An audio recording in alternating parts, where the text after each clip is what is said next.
What went wrong with WeWork? What was once America's most valuable startup has just filed for bankruptcy. Welcome to this DW Business Special. I'm Rob Watts in Berlin. And to discuss the past, present and future of this story, I'm joined by Oliver Creasey, Head of Property Research at Quilter Cheviot. Thanks a lot for being with us, Oliver. It's an extraordinary case, this one, isn't it? It really is, and you're right to remark that it's been one of dizzying highs and what looks like now being some pretty low lows. I remember the IPO referencing the power of we, but it seems a long time ago now as we head into sort of bankruptcy and insolvency talks. Indeed, we'll get fully into the ups and downs of this roller coaster ride in the next few minutes, but let's just begin with a quick reminder of what WeWork itself was all about. Well, WeWork, led by dynamic entrepreneur Adam Newman, promised to drive a revolution in how and where people do business. Its shared office spaces with fresh coffee and free beer made customers feel part of a whole culture. But even before the pandemic wiped out much of its market, cracks in WeWork's business model had started to show. So, Oliver Creasey, let's begin. How do you explain where it all started to go wrong with WeWork?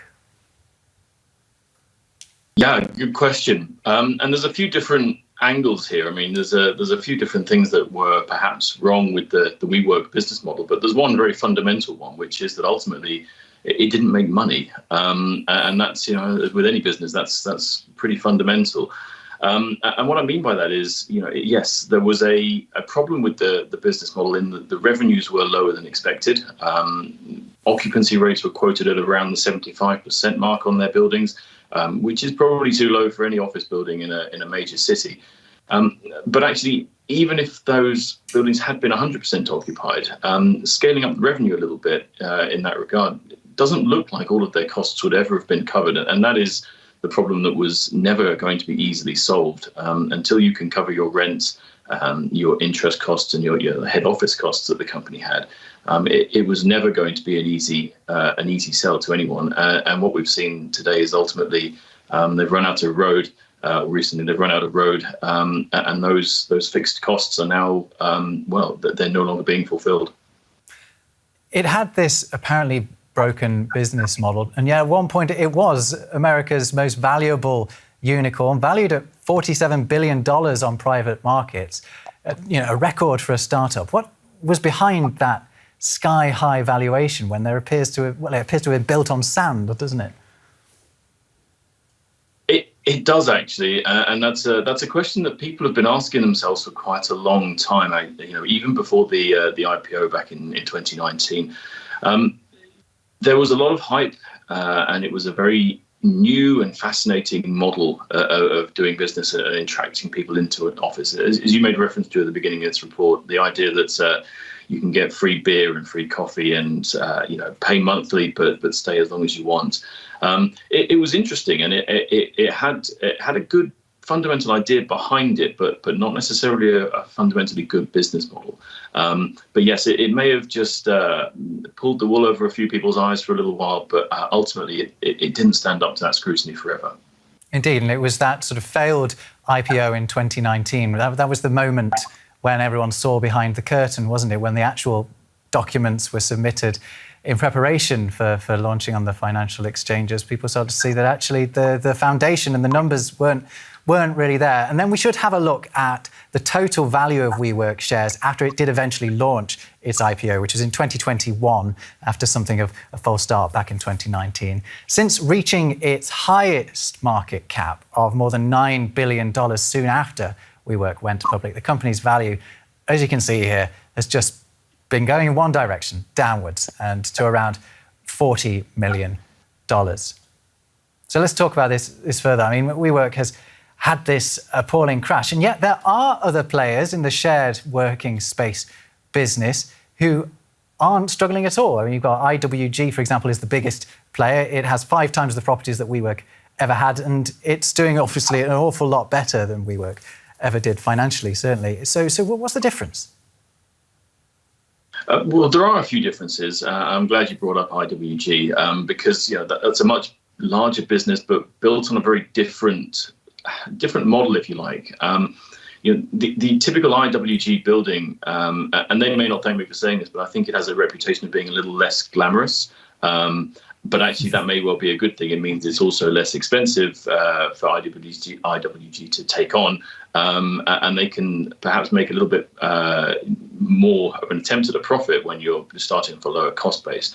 But that all being said, it is also worth reminding ourselves that IWG as a business was loss-making in 2022, a very small loss, and I believe that they have a business model that can become profitable. But it's not an easy space to operate in. I was going to bring up another example as well, which is a company called the Office Group, who've been around for about 15, nearly 20 years now. I think they have about 72 offices across Europe.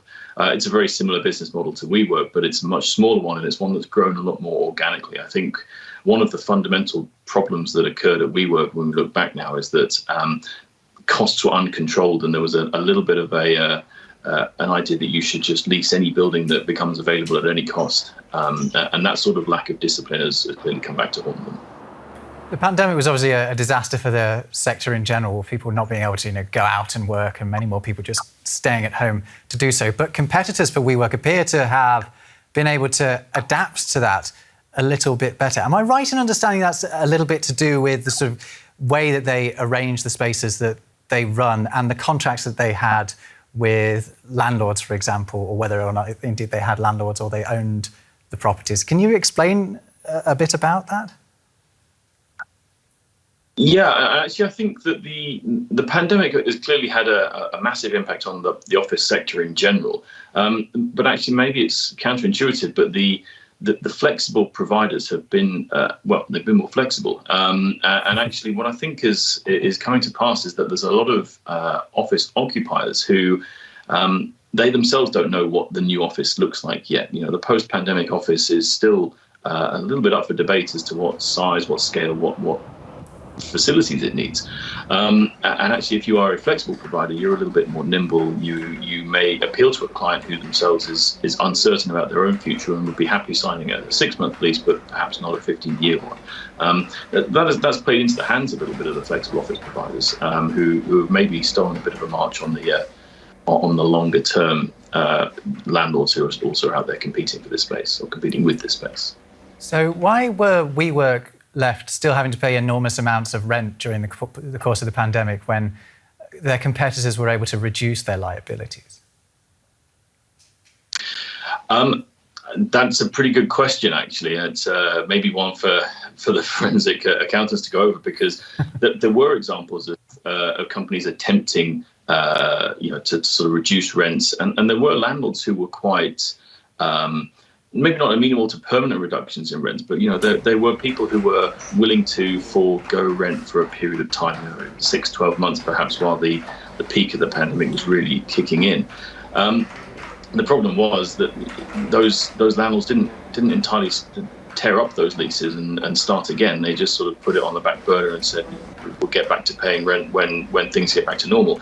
And unfortunately, things have come back. Well, unfortunately for WeWork anyway, things have come back to normal, and that rent is again due. So people were perhaps willing to forego 6 months of rent or 6 months at 50% of normal rent, but they were expecting it to go back to 100%.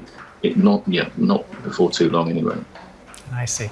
So now that WeWork has gone into bankruptcy, filed for bankruptcy, the administrators are going to, in the long run, be hoping that they can salvage a working business from it. I'm going to ask you to look into your crystal ball and tell us, how is the market for shared work spaces looking in this near and mid-term? Yeah, I mean, actually, the market isn't bad. I suppose it depends a little bit on who you ask, but what's clear is that there is demand for this type of space. As I mentioned, there's an awful lot of occupiers out there who are perhaps running a small business, or even just an individual who doesn't want to be working from their kitchen table.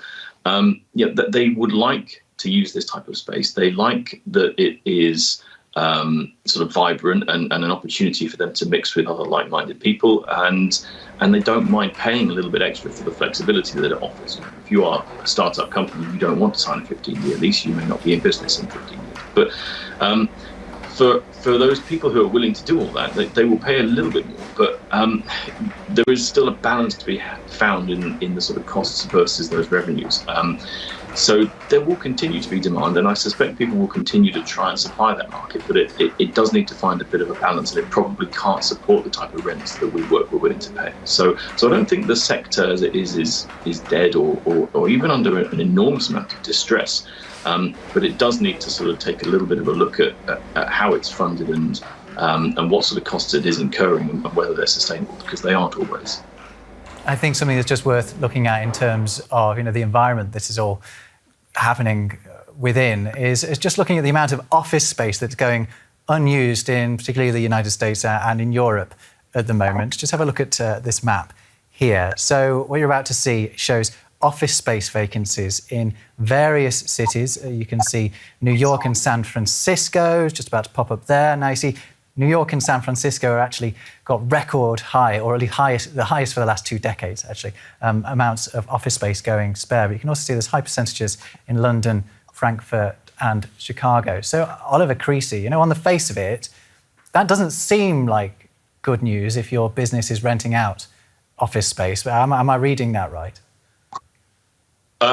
It's hard to spin it as good news. I agree, and it isn't. That's the bottom line. What I will say is there's a little bit more nuance to it than may at first seem. And what we know about a lot of these markets, certainly London, probably also for places like New York, is that there is demand. It hasn't evaporated entirely, but that demand is for relatively. It's small demand, and it's for relatively specific type of space. Good occupiers want very good buildings. We're talking high energy efficiency, we're talking high amenity, high quality in general. And people are seemingly still willing to pay up for that type of building. The vacancy that we're seeing, certainly in London and probably elsewhere as well, is predominantly in the sort of lower standards, what we would call secondary level offices that are always been a little bit hard to get excited about. But as it is now, with demand somewhat limited, the people who are taking on new space are being picky. So they do exist, and actually a lot of the WeWork buildings are reasonably good quality, by the way. So landlords who may be getting them back at some point, perhaps not too worried about what they're going to do with them next, but it is tricky, and it's not guaranteed for every single building out there. Actually, that is a good question. I mean, what is going to happen to a lot of WeWork's spaces? Will they just continue to do what they're doing under a different name, or will they find different uses? What's going to happen? Well, apart from anything else, there's so many WeWork buildings that I suspect that they won't all go in the same direction. So there will be a variety of outcomes. I'm sure there will be some form of WeWork version 2. The business is unlikely to sort of disappear entirely. It may well rebrand itself to something that sort of gets rid of the history a little bit. But I suspect in some cases it'll continue to exist. And some of the best buildings, or their best operating buildings, may well be sort of saved and rolled into that new business. For others, landlords are probably going to receive them back. And again, there'll be a variety of outcomes. There will be some buildings where landlords will be very excited to have the building back. In some cases, the rents may even go up when they release them, although that won't be the universal outcome. There will be some buildings at the other end of the scale where landlords will be very nervous about what exactly they'll do.